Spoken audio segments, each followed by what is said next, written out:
prasaja aja meri karo bandane wong liya ya raja brana sandang pangan ora teko yen amung disawang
rumah tangga berantakan goro-goro petak bojo lunga ning Taiwan goro-goro petak anak telu ora jajan goro-goro petak moro tuwa jaluk sedan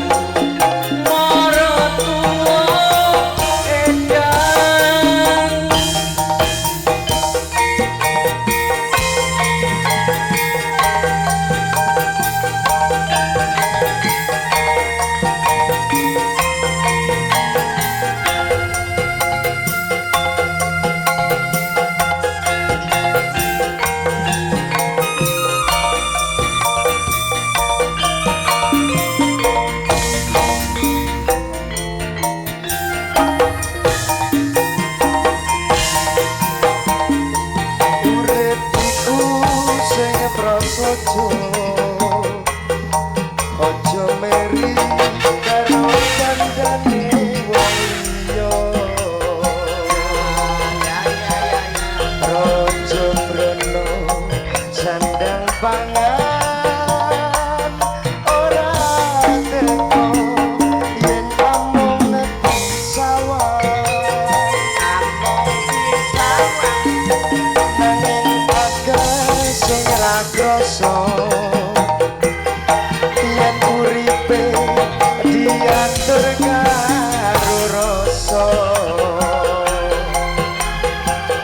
rasa iri rasa dengki ra ngelingi wong lanang kerjane opo ra ngelingi wong lanang kayane piro soleram soleram anak yang manis soleram anak yang manis ojo podo seneng nonggo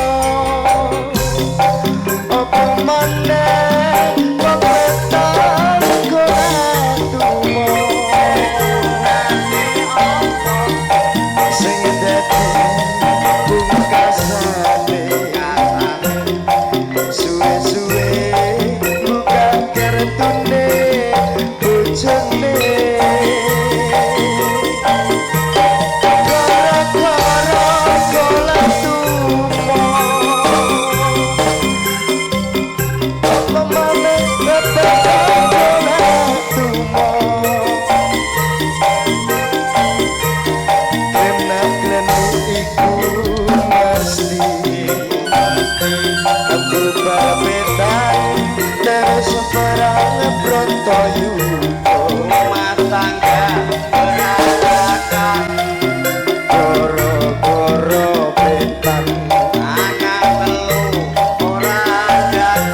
Iki mau lagu apa ah? Lagu apa lagu gara-gara petan. Petan. Petan niku kanggone wong desa isih umum. Ijeh umum ya. Nang daerah kene wis ora ana. Nek ra ana iku. Wong tanggane dijak petan lunga kerja. Nang desa ya biasane renteng-renteng menika wong loro, wong telu, terus karo metani tumo karo ngrasani tanggane. Kayak sepur-sepuran ngono ya, Pak. Ngatini iku lho gelange anyar. Iya ning ora emas. Lha ngene iku. Jenenge ngrasani tangga ya, Pak ya. Sing siji nyauri. Nyauri piye, Pak? Mas lho, aku roh le tuku kok. Iya ning melikan. Melikan iki apa, Pak? Melikan iku carane ya emas ninge ora emas. Emas palsu. Menawa. Emas perak. Alhamdulillah wa syukurillah. Muji syukur dumateng dalam Allah Subhanahu wa taala. Ning nak didelok kanggone gara-gara petan mau. Nak petan kanggomu mesti elek sebabe ngrasani tangga. Ya tetep elek apa wong ngrasani tangga ki dosane gedhe. Nak kanggoku petan malah luwih dene apik. Lha kok petan dene apik? Petan soale artine ana. Petan artine mepet karo sing paring kenikmatan. Petan mepet karo sing peparing kenikmatan. Ora liya ora ana siji ora ana loro, amung Gusti Allah Subhanahu wa taala. Wes jare. Lah petan golek apa? Lho nek petan ya golek tumo apa? Golek tumo kudu eling wektu 5. Ya salat 5 waktu 17 rakaat. Sing tumo. Ya. Lah nek ngono nek golek lisa. Lisa kudu eling sing kuwasa. Wah. Iku nek lisa. Lah nek golek uwan. Wan kudu wani tanggung jawab atase wong urip. Ngono ya, Pak. Wong urip kudu wani tanggung jawab. Wong urip bakale mati. Wong wis wani urip kudu wani mati. Nek kowe wedi mati aja urip, nek kowe wedi urip ndang mati ya. Mula aku karo kowe ditlateni wong wedi mati bakal mati, wong ora wedi mati bakale mati. Mula ayo ditlateni aku karo kowe sok mben mati dhewe-dhewe. Kowe dhisik. Arek aku dhisik iki. Lha mati dhewe ape bareng. Oh, nek aku dhisik iku perkara mati ya. Ya tetep kowe sik wong tuwek kowe.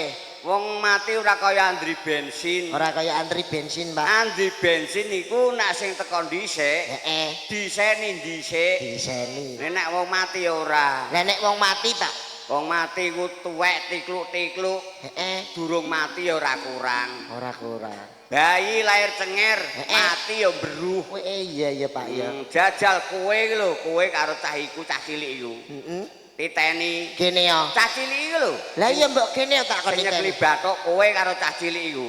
Titeni matine rak dhisik kowe. Dhisik aku iku. Wong pati urip iki ana sing ngatur dhewe kok mati mbok dhisik-dhisikno. Iki mau ning kene iki aku pirang-pirang tahun gak ngerti Pak Lurah e. Pak Lurah?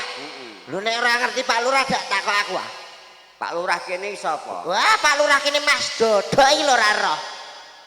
Mas Dodok dhewe ra roh. Mas Dodok ora roh aku lho ora wong kene lah tetep roh lurah kene ah. Sampeyan roh, Bu. Sapa? Aja dono lho, Dik. Tidak boleh. Lho, kok ora roh didono iku? Lho kene ape takok Pak Lurah jenenge dak takok aku. Lho takok kono kok ora oleh iku. Oh, ora oleh aku takok atik takok wong iku. Ngono kuwi gak cerdas. Lah jenenge sapa Pak Lurah? Lho kene takok aku tak didono sing anyar apa sing kawak? Lho, lah nek sing anyar. Wah, nek sing anyar iki Bapak Sunaryo. Lho, nggih napa mboten? Nggih ha? Lah nek sing kawak Bapak Sunarjo. tak sampluk kene kemana. Lah nek mbok sampluk kene. Ana jeneng lurah kok anyar karo kawak mlono. Lho ngono kuwi dak aja sing mbok salahno aja aku apa? Lah sapa? Linmas mau lho ning ndi wong. Oh tak takoki kok jenenge loro, Mas. Ngono. Sing bener Bapak Sunarjo nggih, Bu. Sunaryo apa Sunarjo? Mbah Bapak Sunarjo ngono ae. Jare sing pasti iki jenenge Bapak Lurah Sunarjo. Sunaryo apa Sunarjo? Ya Sunarjo ah. Lho wong kok bingung-bingungi. Sing bingungi ya kowe ah. Lah aku ora wong kene wis ngerti wis apik lho, Pak. Daripada Mas Dodo KTP asli kene kok ora roh lurahe iki lho. Dak banget tenan. Ayo nemen wong kutha iku beda karo wong desa kok. Iya iya. Lah wong desa meneh kok lurahe wong camate roh. Kowe roh camate kene. Lho, maksude nek wong desa. Iku camate dhewe roh kok aku apa. Tak kira kowe ape ngenalno camat kene. Omong ngamuk. Lurah kok jenenge Pak Sunaryo. Ha nek mbok nyek kene. Iku maune Pak Sunaryo iku paling kelahiran 2000 ke bawah. 2000 ke bawah ya. Mesti iku nek 2000 ke atas jenenge wis apik-apik. Wis apik-apik. Iya kaya Ida, Nurul Aini, Elisa nak wedok. Nek sing 2000 ke atas ya, Pak. Iya. Lah nek sing 2000 ke bawah, Pak. Dari buku payo contohnya Pak Sunaryo. Kaya tanggaku dhewe iki lho. Tanggam kene. Iku jenenge dicocokno karo penggaweane wong tuane kok. Weh, jenenge dicocokno penggaweane omahe. Umpama pakane bakul semangka. Heeh. Bojone bakul seledri. Weh, anak-anak dijenakno Kodri. Weh. Anut penggaweane wong tuane. Iya. Lah iya iya. Kidul omah dak iya. Lho kidul omah ya enek neh. Pakane bakul dupa. Heeh. Mbuke bakul celana. Dupa iku mang apa, Pak? Dupa menyan ah. Sing dibong iku ah. Sing dibong. Dupa. Pakane bakul dupa, mbuke bakul celana. Anak-anak dijenakno Pono. Anut penggaweane wong tuane. Iya. Iku mang sing kidule, Pak. Heeh. Lah etane kae. Etane iku mbuke bakul apel. Heeh. Pakane bakul loli. Lah ki ah. Ndak ngomong kowe. Lha iku mang atik bakul apel karo bakul loli ndak malah. Lho kok kowe kok dhisiki ku lha apa wong sing tanggane aku kok. Mbuke bakul apel. Heeh. Pakane bakul oli. Anak-anak dijenakno Ali. Ali tak kira ta Ali. Ora ono ah kok Ali. Ndak kowe ndak padha ae karo mburi omahku ah. Jenenge ya nurut penggaweane wong tuane. Persis. Persis ah. Pakane iki bakul tukang titik watu. Heeh. Mbokane bakul jeruk. Tak samplok isian iki. Lah nek mbok samplok gene. Lah. Pakane tukang titik watu, mbokane bakul jeruk. Anake dijenakno Muhammad. Muhammad. Wong ape ngamuk. Masa ketok nek bakul apel karo bakul oli. Pakane titik watu, mbuke bakul jeruk kok Muhammad. Ate ora ape mbok jenakno Muhammad. Goblok pakane iku. Ate goblok iku. Nek pakane titik watu, Heeh. mbuke bakul jeruk, Heeh. jenakno kecut. Mergo jeruk iki mang ya. Lah iya kok iso. Omongane samung barang apa mesti cocok karo biasane. Sing delok wedok-wedok tok ya, Pak ya. Lho iya wedok-wedok panjene dikodratno wong urip nang alam donya iku. Lanang karo wedok. Iku akeh wong wedok. Dikodratno lanang karo wong wedok, akeh wong wedok. Lah kok iso akeh wong wedok, Pak? Sik go jumlah rondo karo duda. Iku tetep akeh jumlah rondo. Oh, sampean takoki jajal takoki sampean. Nggih, Bu. Akeh rondo. Akeh rondo. Mbahe sing nyaut. Baik ora dhewe rondo. Lah sebabe apa kok akeh rondo? Sebabe wong lanang iku gampang mati. Gampang mati ku. Lho iya, sebabe apa kok wong lanang gampang mati? Kakehan pikiran. Di penyakit, kakehan pikiran. Kakehan pikiran. Diteliti nang gone seluruh dokter Indonesia. Wah, Indonesia. Seluruh dokter Indonesia penyakit dibagi 3. 3 Pak warnane. 1 alergi, 2 alergi utawa salah mangan. 1 alergi utawa salah mangan. Iya. Sing 75% iku pikiran. 75% pikiran. Wong lanang-lanang iku kakehan mikir. Kok iso kakean mikir, Pak? Lho wong wedok karo wong lanang nek kluyur ning ndi ngono roh omah apik ra dududingi. Goncekan bareng wong loro metu didudingi muni piye, Pak? Roh omah apik mesti dudingi. Piye? Omahe apik ya, Pak. Yo ngepane. Iku gawe apa tukulan? Ya gawe wong omah kok tukulan. Iku gawe dhewe apa tukang? Tukang. Lah kowe ora nyeluk tukang, ora ana tukang nganggur. Wong lanang ku jawab ning ngempet. Iya ya batin ya Pak tetep ya. Batin. Ya kakean pikiran ya. Dijak nguyur dulure. Dijak ngluyur dulure. Nang nggone sedulure sing sugih. Heeh. Roh meja kursi wae dududingi. Ya didudingi. Milik maksudnya ya. Milik. Terus ngomong piye, Pak? Korsine apik ya, Pak. Iya. Iki gawe apa nukangno. Kowe ora nyeluk tukang. Aku ora seneng modele kok. Wong lanang ngempet. Akhire ususe kaku. Iya. Wong lanang nak ususe kaku, akhire mati. Iya kakean pikiran ki mang. Kakean pikiran nun sewu para bapak, para ibu. Nggih. Nak milik sampean bojone awet urip. Heeh. Aja gampang dikakokno ususe. Lah kudune sing dikakokno apane, Pak?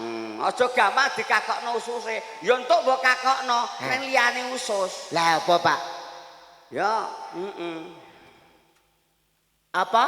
Apa? Ora oleh usus sing dia kakokno, nanging sing oleh dikakokno apa?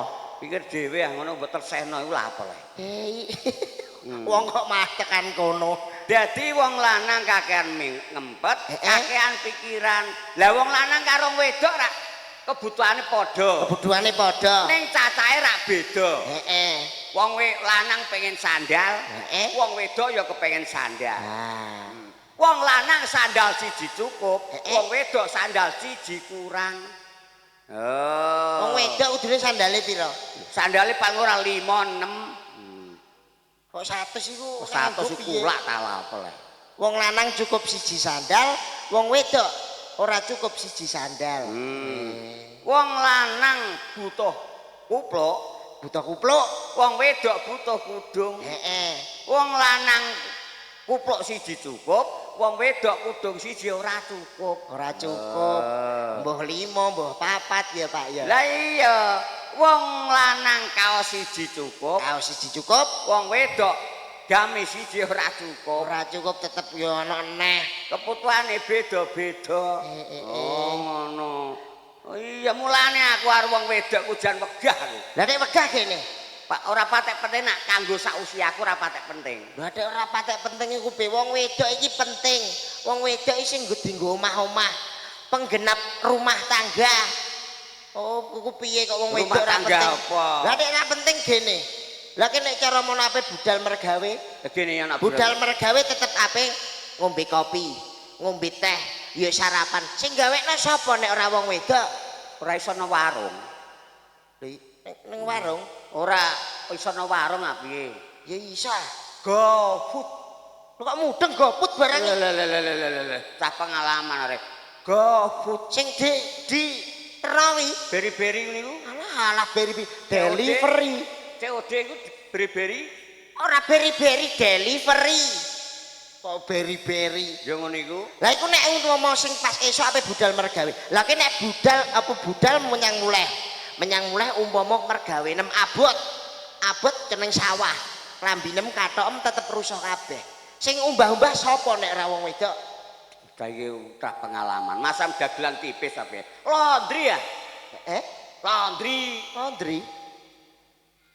Ngene iki sesuk tak laundrekno. Mbok laundrekno. Laundrekno wis apik mulai setrikanan. Ngambune wis wangi. Wangi ya, Mbah. Pokoke tau nglondrekno Mbah. Iku mang nek bab sarapan karo mbah-mbah. Heeh. Lah nek sing terakhir iki tetep kowe mikir wong wedok. Saumpama wong omah-omah kan butuhe sunah rasul. Iya. Sunah rasul ki karo sapa? Karo wong Wedok. karo wong wedok. Saumpama ape sunah rasul kewajibane rumah tangga, kowe ape karo sapa nek ora karo wong wedok? Ora ana Jatiwangi ya piye? Kowe ora ana Jatiwangi semono mbane iku. Arah. Lah iya Dek, wong dhewe ya kluyur ono Dek. Wong liyane ya mbok jak.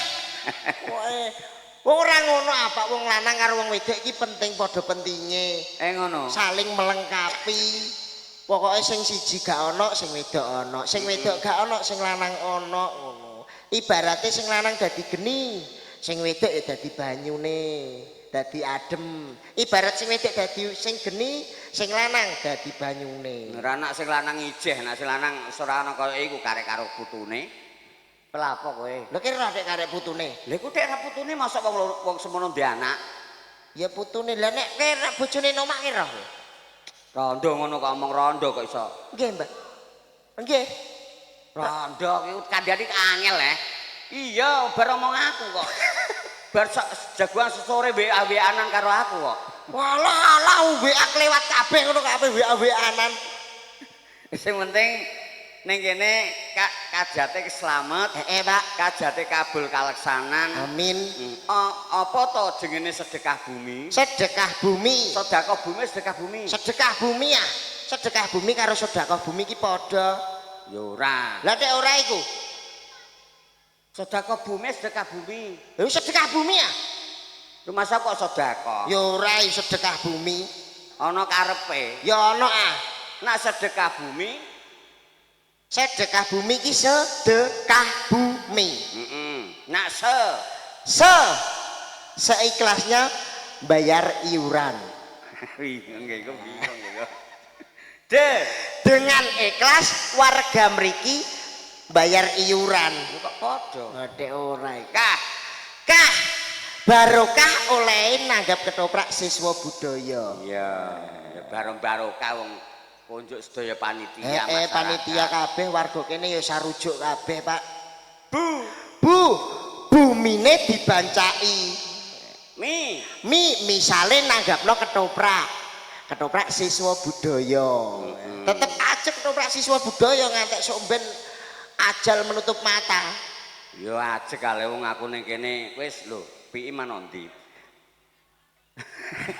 Aku nek kene melu 16 tahun nek kene ketoprak ya ping 16. Ping 16 ya, Pak. Lah iya, aku lagi siji ya. Mulak kowe ping pindho. Ping pindho ya 1 tahun maksudnya. Lah iya 1 tahun. Lah iku nek sedekah bumi, Pak. Lah nek kowe sedekah bumi, sedekah ya sok mben ae ah. Sok mben ae. Sok mben ae batek anu. Ya lah sedekah sithik barang. Tak samplok isan iki malah. Emang ayo bagyo bengi iki alhamdulillah suasane beda kaya dipengenane. Beda ya, Pak. Lho pengenane ana udane barang. Ana udan lek saiki terang benderang ya. Iya terang benderang ora ana sawiji apa-apa. Masyarakat sing nonton yang ngantek bengi. Nah dene nak iki rada arang-arangi panjene omahe sing cedak-cedak ijen ndelok rene sing adoh mulai. Ngeloloni ya, Pak ya. Selak peteng iki wayahe menghibur ya, Pak. Wayahe menghibur warga kene. Mas Dodok tak ditanjakno. Ya. Monggo Mas Dodok. Lagi metu kok guyu iku lho. Ya ora metu lah, Mang. Oleh metu macaan ngene ora guyu. Wong mah celananan japek kok. Mending celanan. Iya. Celananan jaketan. Oh durung ngomong es guyu. Ha iki guyu wong tak jam dhewe rek. Yo. Nyidam sari. Idam sari apa nyidam sate? Ora sate. Sate mau ah. Sate nang nggon ama pirang atus lan anu, lem tuku. 700. 700 kon tek dis ya, ya. Tak dis. Ora umum ah. Sambele mak 5 ember ya ono. Iku durung totalan. Durung totalan. Mateni wong Bar iki sesuk. Sesuk dak setruke duwu ngono ya, Bos. Durung totalan. Masa bakal sate mbok gaduk? Ya wis kenal. Wis kenal. Bayare keri. Bare keri malah ora ndang mbok bayar malah ora kulaan wonge. Ngomong kamu. Nggih, diaturi. Nggih, Pak nggih. Nyidam sari kagem Bupat Temi. Bupat Temi. Monggo Mas Sisi. Satu tembang nyidam sari. Ki mau jenenge lurah kok ora roh iki piye? Lah iya. Jeneng asline aku iku ora roh. Lah sing palsu. Biasane undang-undangane Pak Endro nggih. Heeh. Nggih. Heeh. Ora cocok blas ngono. Pak Endro, Aku iki mbok wargandi. Wong lurah kok ora roh. Omong nganggo ya. Monggo Mas di sini yuk. Ah, Kerja bareng JNC Audio, siswa Buyo TV. Ayo spesial kagem.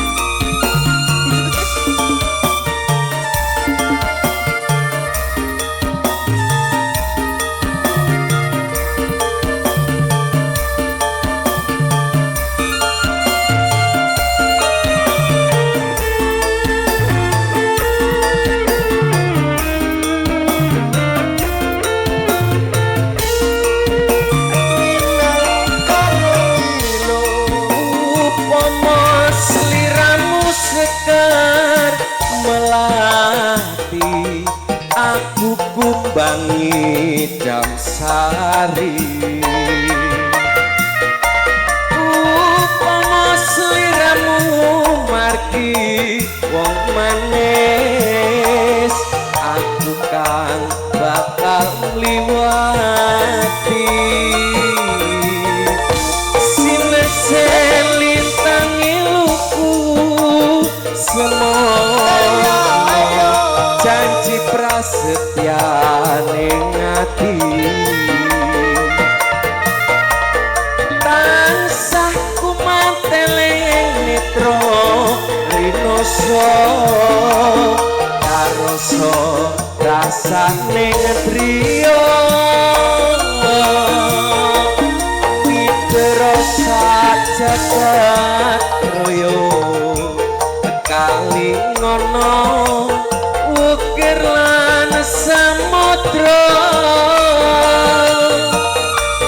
ora ilang manise aduh jadi ati selawase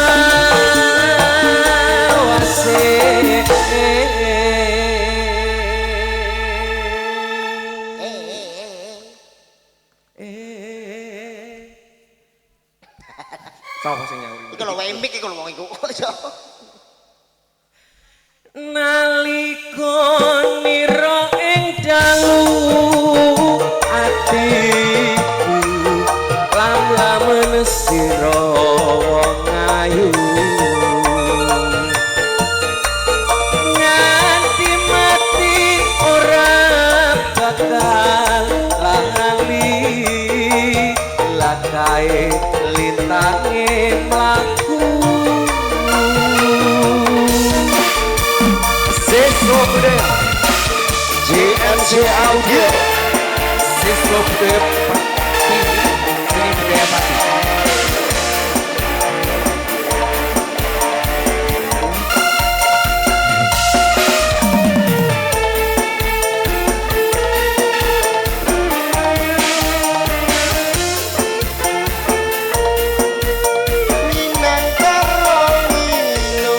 Upama sliramu sekar melati aku kumbangi Damsari upama sliramu margi wong manis aku kang bakal ngliwati sinesen lintang ilku semono janji prasetya ning ati tansah kumanteling mitra rinoso karoso rasane trio Iberosa jagat royo kali ngono ukir lan samudra ora ilang manise aduh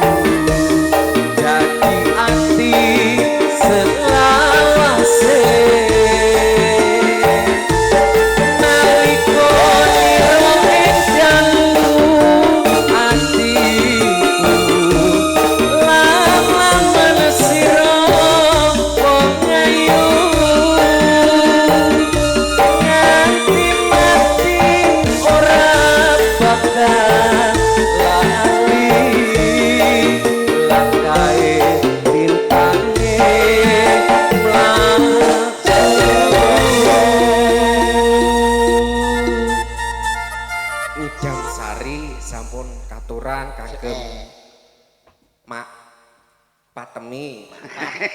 Jenenge arep Patemi rek. Mak Pat ngono ae. Mak Pat. Iku rondo-rondo iku. Lho.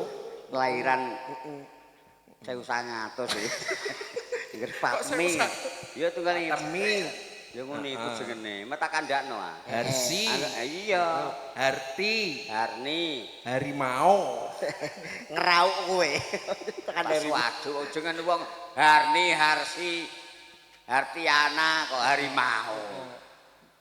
Ora jeneng harimau. Ora harimau ya jenenge jeneng kewan. Yo Patmi wis diaturi iki jam sari. Pak. Saiki sing Yudarsini njaluk lagu apa?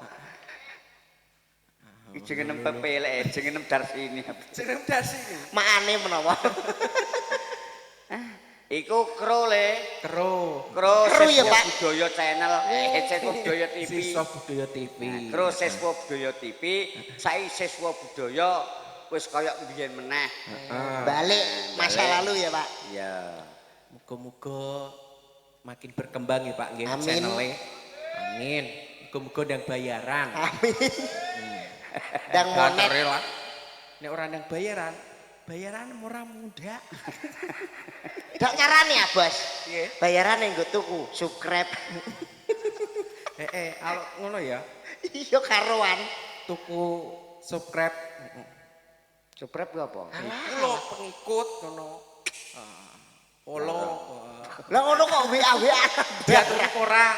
Ya iya wong kono Kro. Cara Njaluk apa meneh kok njaluk pepele. Apa? Njaluk jajan tak weki ya. Duwe dhuwit kowe iku kok mlebu ngono. Jajan nguri mata bokno ngatak. Tak kira metu kokno jajan. Ora buta ya ini dak tutup. Yuk diaturi Mas Lisin yuk. Pepele nggih.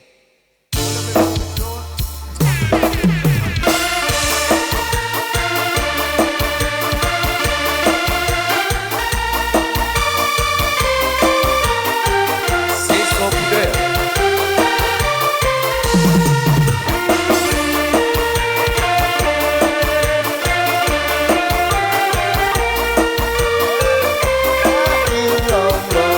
Muhammadur Rasulullah wis watine tansah dielinge wis watine padha nindakake akan wis kumandang wayahe sembayang netepi wajib gawe pangeran jadi cagake aku memang betul limang wektu kudu tansah dijogo kanthi istiqomah sing tumaknina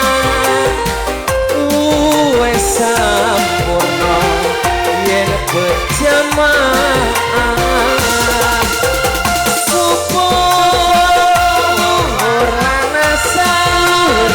salat saya di ngadohe injak ungkar magrib lan isa jangkepe prayogane ditambah salat sunahe sembrono iku perintah agama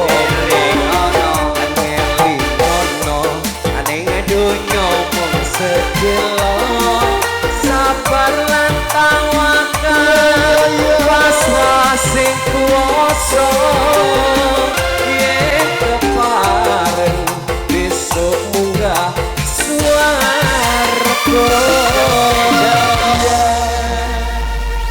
wis aturi kepiling Ben semangat oleh menyambut gawe.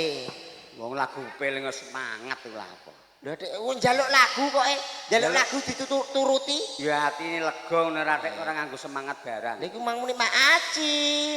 Ya mek seneng tok anak semangate megawe ya ora perkara iku ah. Lah perkara apa? Duwe ale. Ubeng-ubeng ya dhuwit. Lah iya. Alhamdulillah saiki awake dhewe netepi makane wajib. utawa netepi wajib. Iya, Pak. Iya bendarane kok gek rawuh ge ora, saiki dirampungno Ya pakaryane. dirampungno sik Pak. Ya. Yo budal yo. Ayo, Ya saiki mulai. sorbu. Aduh.